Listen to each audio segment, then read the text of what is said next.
All right, sorry guys. I don't know what happened there. We got cut off. Hi, welcome back. We'll just give everybody a second to log back in. It's unfortunate because we did lose all those posts and those feeds. But yeah, welcome to the world of technology. Oh, it didn't save it? Well, I'm sure it's saved, but now it's a different video. Yeah, it's different. We had to cross over, so just giving a moment for everybody to catch up. Just give us a shout if you're coming back in. Where are we here? Jump back down. 2 yeah, take 2 6 5 6 7 no 2 2 6 9 3 1 1 4 1 1. Wow, you're remembering my phone number. It's getting back. Yeah, we're back. Welcome, Michelle. Oops, don't end live video. That would be the day here. Hi. Sorry, everybody there. Hi again. We haven't forgotten to pay our internet bill. As I was saying before we got dropped, and I think maybe our internet provider deliberately dropped it off there. If you guys only knew the number of phone calls I've been making to our internet service provider, I think since August, when we got first, back in March when we first locked down, it's been nothing but headaches. We're actually looking to upgrade the internet at our house. We do quite fine with the internet that we have here, but it is kind of small. Things happen, and I think that because everybody is like online doing Zoom calls and online, the demands for internet's a little higher. We understand. It's the first mishap we've had other than our user errors here at this end. So we're grateful everybody's popping back on, finding us back. This is part 2 basically of our grounding for anybody that missed out. This is part 2, so if you are catching up later on, watch the other section first, because we're just kind of coming to a wrap-up, a conclusion at this point. Yeah, we don't have much more. We're talking about techniques and tools of grounding. If you missed the first part of the video, catch that one first. Yep, so to recap, we had the what grounding is, the reasons and purposes for grounding. The third discussion was mistakes and misconceptions, and now we're on step 4, tools and techniques. And everybody in the previous video were starting to share some of their tools and techniques for grounding. Yeah, so go in, check out those comments because there's lots of great ideas. Yep. And I will get on later and answer all of those as well. So back to tools and techniques. Yep. Simplicity, complexity, that's up to you.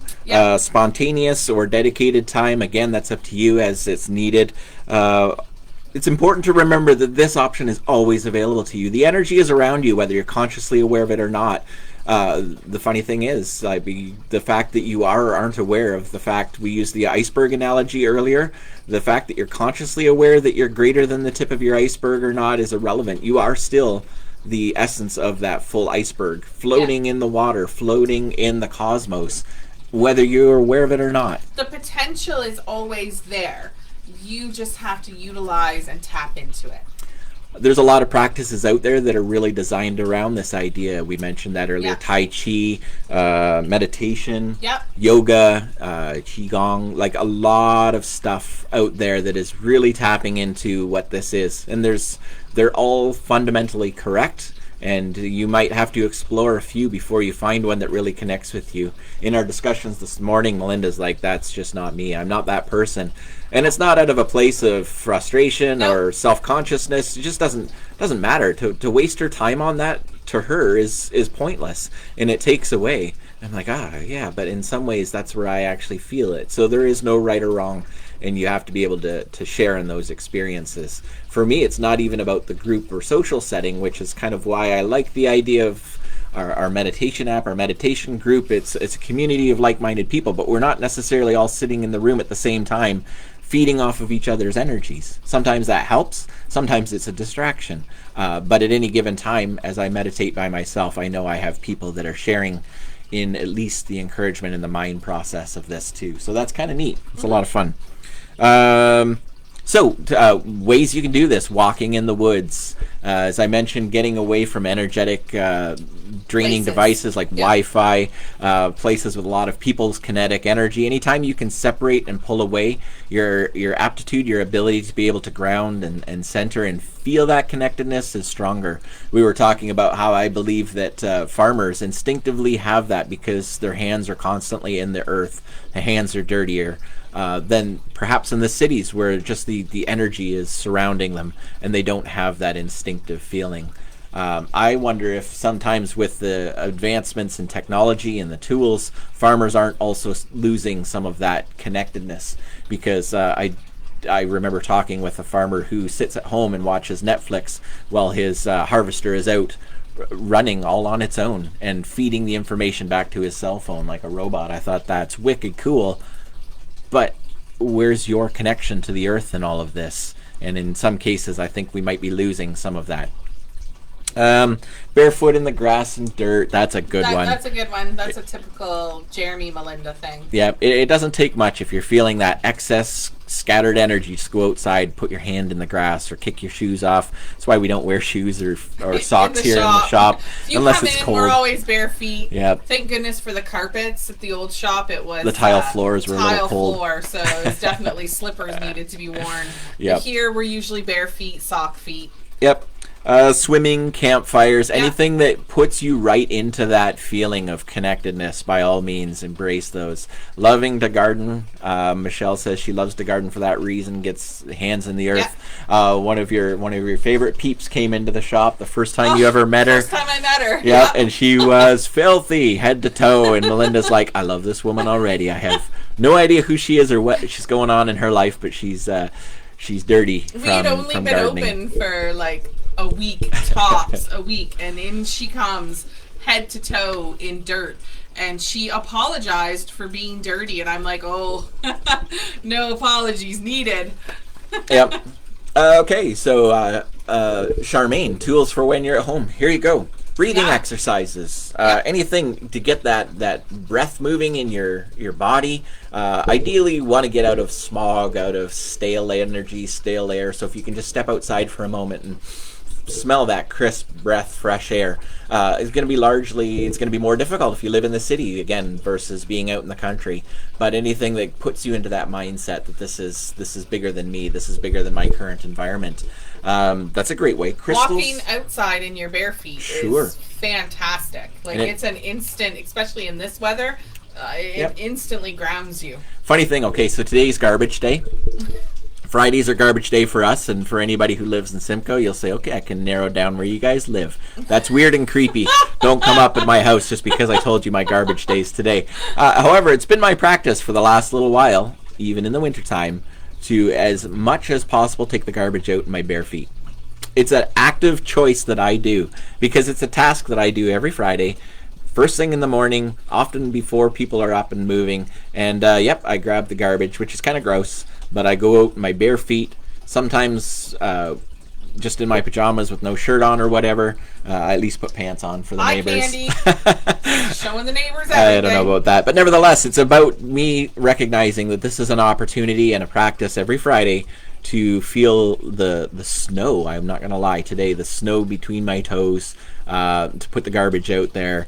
Sometimes it's cold, sometimes it's wet, sometimes it's mucky and rainy, but it's always an opportunity. And then, of course, brushing my feet off before I come in, because my OCD would not approve of dirty footprints through my house, even if I am going to be the one cleaning it up. But it is literally about always taking those opportunities to feel it. And I always express a little gratitude, even if it's like, oh, this is really cold on my toes today, but thank you for this opportunity to feel the snow between my toes, the dampness beneath my feet, the connectedness to the earth. And if I didn't even have that opportunity, I could close my mind and allow myself the memory of what that's about. Yeah. You didn't even know that, did you? No, I thought you were weird for walking outside to take the garbage in your bare feet. Yeah. And I purposely send William out after you to help you hurry up and do it. And I'm like, stop robbing me of my magical experience here. Meanwhile, the neighbors going like, wow, those guys are quacks. So Pat's just mentioned outside and looking at the sky. Yep. Perfect. Actually, one of the first moments Jeremy and I shared was him and his telescope looking up at the stars, the harvest moon to be exact. So, yeah. Elizabeth in the same frame of mind there, Tai Chi Tourette guy looking at me going like, what is wrong with you, boy? Yeah, we're there with that. Simcoe Mimosa? Or is that supposed to be Momoa? Simcoe Momoa?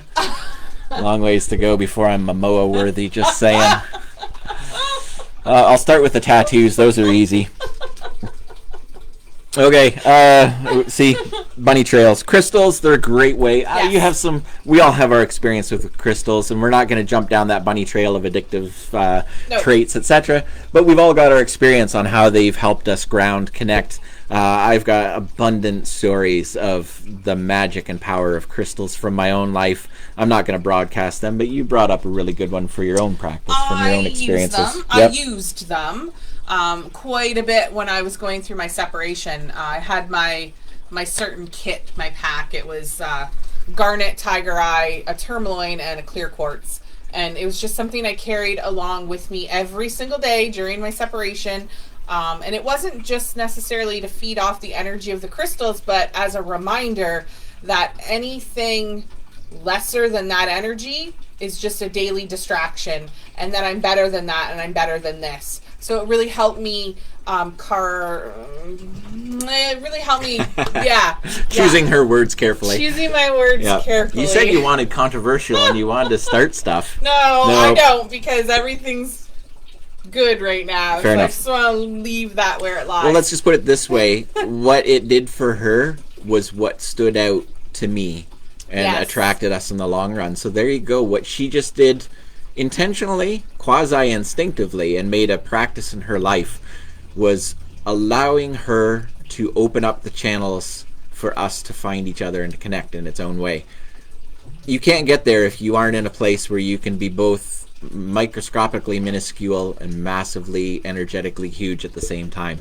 That is the essential discussion that we've been having today.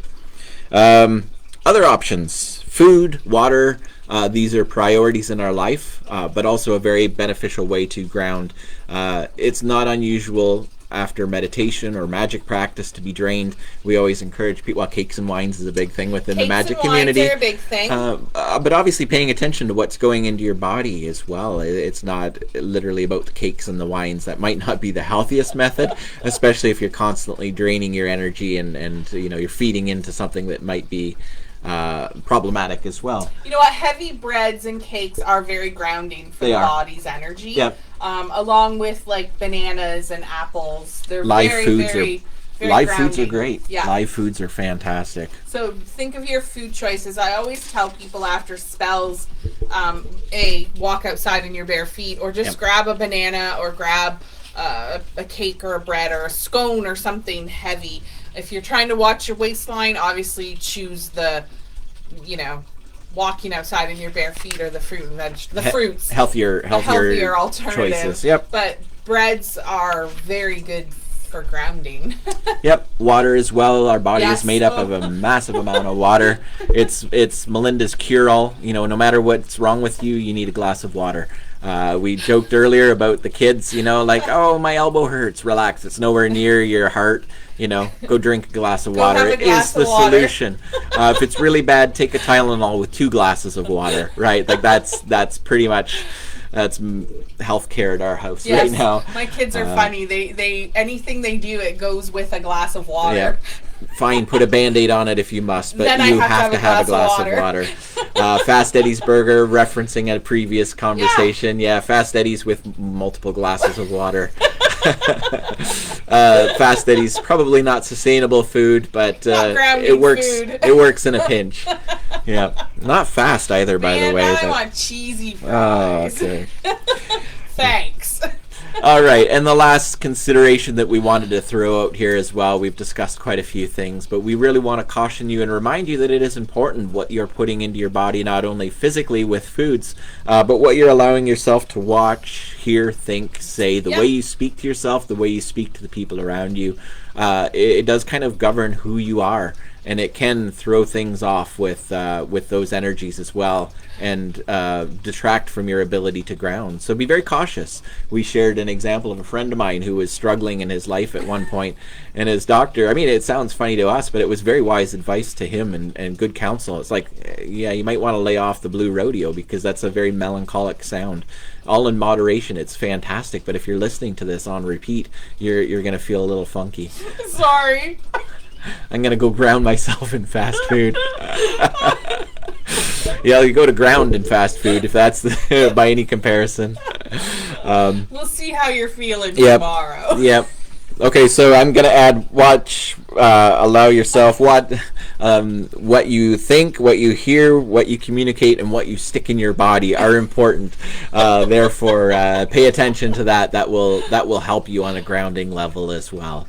So it's that conscious awareness as well as being free and open at the same time.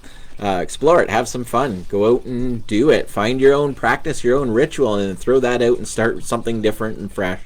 Just have some fun. Yeah. There should be no motivation or agenda other than just the sheer privilege and pleasure of being able to connect with essential life force. Feeling small and powerful at the same time. Oh my God, Jess! Hi Jess, that's what she said.